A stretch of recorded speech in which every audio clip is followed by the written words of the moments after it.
Bismillahirrahmanirrahim. Today we shall discuss about the compound nucleus theory. What is compound nucleus?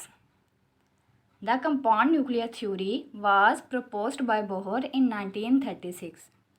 Bohr ने 1936 में एक हमारे पास compound nucleus theory introduce करवाई, जिसमें उसने कहा जो न्यूक्लियर रिएक्शंस होते हैं वो हमारे पास दो स्टेप्स के अंदर प्रोसीड होते हैं।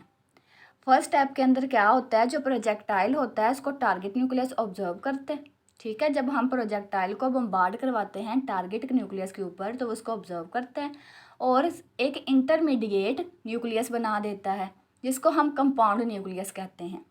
वो जो कंपाउंड न्यूक्लियस होता है वो बहुत अनस्टेबल होता है, तो सेकंड स्टेप के अंदर वो कंपाउंड न्यूक्लियस ब्रेक होता है और वो हमें कुछ पार्टिकल्स देता है और साथ ही साथ एक रेजिडुअल न्यूक्लियस बना के दे देता है एज अ प्रोडक्ट। तो इसलिए जो बोहर था उसने कहा कि जितने भी न्यूक्लियर रिएक्शंस हैं वो क्या हैं, वो टू स्टेप रिएक्शंस हैं। ठीक है, वो दो स्टेप्स पे डिपेंड करते हैं और इस तरह से वो जो न्यूक्लियर रिएक्शन है वो प्रोसीड होते हैं। According to this theory, nuclear reaction takes place in two steps. The projectile particle is observed by the target nucleus to form a compound nucleus. Projectile particle को टारगेट न्यूक्लियस ऑब्जर्व करता है और एक intermediate nucleus बना देता है जिसको हम कंपाउंड न्यूक्लियस कहते हैं। The compound nucleus, second step में क्या होगा, the compound nucleus disintegrate by ejecting a particle living behind residual nucleus. Second step के अंदर कंपाउंड न्यूक्लियस ब्रेक होता है और जब वो ब्रेक होता है तो वो हमें पार्टिकल्स देता है। वो गैमा रेज भी हो सकती हैं, अल्फा पार्टिकल हो सकते हैं, प्रोटॉन हो सकते हैं और साथ ही साथ हमें एक रेजिडुअल न्यूक्लियस भी देता है। The mode of disintegration of compound nucleus is independent of mode of formation of compound nucleus. अब जो कंपाउंड न्यूक्लियस की फॉर्मेशन होती है, ठीक है, वो डिपेंड नहीं करती कि किस तरह से जो आपका प्रोजेक्टाइल था उसको किस तरह से टारगेट ने ऑब्जर्व किया है या जो आपके प्रोजेक्टाइल की एनर्जी कितनी थी। तो जब कंपाउंड न्यूक्लियस ने टूटना होता है वो इस चीज़ को बिल्कुल भी नहीं देखता कि टारगेट न्यूक्लियस ने कितनी एनर्जी का जो प्रोजेक्टाइल उसको ऑब्जर्व करवाया था। तो जो मोड ऑफ फॉर्मेशन है कंपाउंड न्यूक्लियस की और जो मोड ऑफ डिसइंटीग्रेशन है कंपाउंड न्यूक्लियस की वो एक दूसरे पे डिपेंड नहीं करते। जो mode of disintegration of nucleus है वो कंपाउंड न्यूक्लियस के फॉर्मेशन पे डिपेंड नहीं करता। The compound nucleus is very unstable, compound nucleus unstable होता है and disintegrate with in the time order of 10⁻⁹ to 10⁻15 second. ये बहुत शॉर्ट टाइम है। ठीक है, कंपाउंड न्यूक्लियस बहुत अनस्टेबल होता है और ये बहुत जल्दी ब्रेक होके हमारे पास रेजिडुअल न्यूक्लियस और पार्टिकल्स इमिट करता है अपने अंदर से। तो कंपाउंड न्यूक्लियस अनस्टेबल होने की वजह से इतने टाइम के अंदर ब्रेक हो जाता है।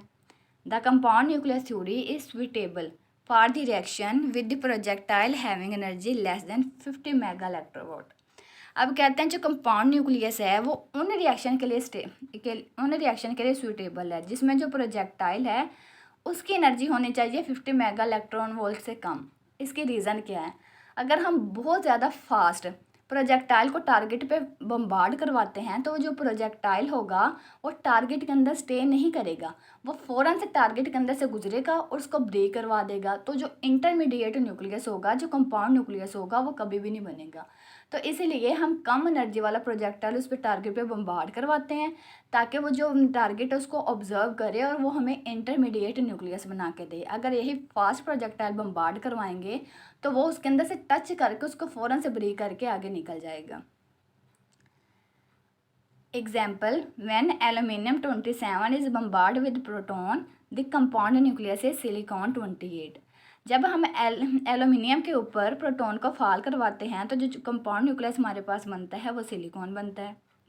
The compound nucleus disintegrate in any one of several ways because when incident particle enter the nucleus, its energy is shared among the nucleons before re-emission।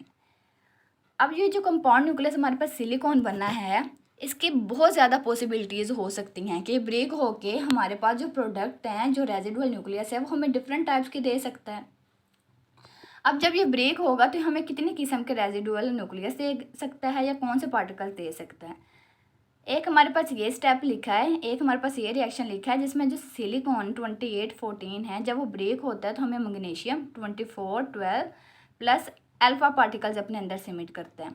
Alpha particle का एटॉमिक मास 4 होता है, magnesium को 24 होता है। जब दोनों के masses को ऐड किया तो ये हमारे पास कितने हो गए, 28 हो गए। जबकि एटॉमिक नंबर मैग्नीशियम का 12 और अल्फ़ा पार्टिकल्स का 2, तो ये हमारे पास 14 होगी। एक तो ये हो गया स्टेप कि ये भी पॉसिबिलिटीज़ है कि जो सिलिकॉन है वो मैग्नीशियम दे एज अ रेजिडुअल न्यूक्लियस।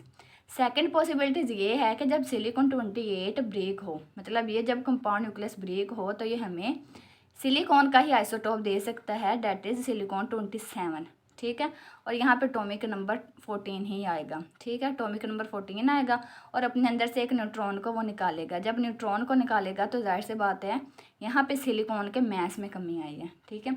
तो ये हमारे पास सिलिकॉन 27 और साथ एक न्यूट्रॉन दे देगा। एक और पॉसिबिलिटीज़ है कि जब compound nucleus of silicon break करे तो ये हमारे पास सिलिकॉन ही आएगा, सिलिकॉन 28 14, लेकिन साथ ही साथ अपने अंदर से क्या निकालेगा, गैमा रेज को निकालेगा। और हमें पता है जो गैमा रेज होती हैं ये मैसलेस होती हैं और चार्जलेस होती हैं, इन पे कोई चार्ज नहीं होता। तो इसीलिए ना ही सिलिकॉन के एटॉमिक नंबर पे इफेक्ट पड़ा, ना ही एटॉमिक मास पे।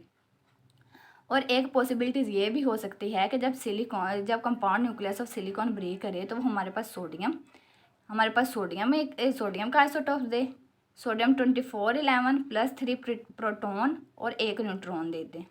एक हमारे पास ये भी पॉसिबिलिटी आ सकती है। तो ये हमने कंपाउंड न्यूक्लियस के बनने के बाद, ठीक है, उसकी अलग अलग पॉसिबिलिटीज़ देखी कि हो सकता है जो कंपाउंड न्यूक्लियस है वो इनमें से किसी एक हालत में ब्रेक हो।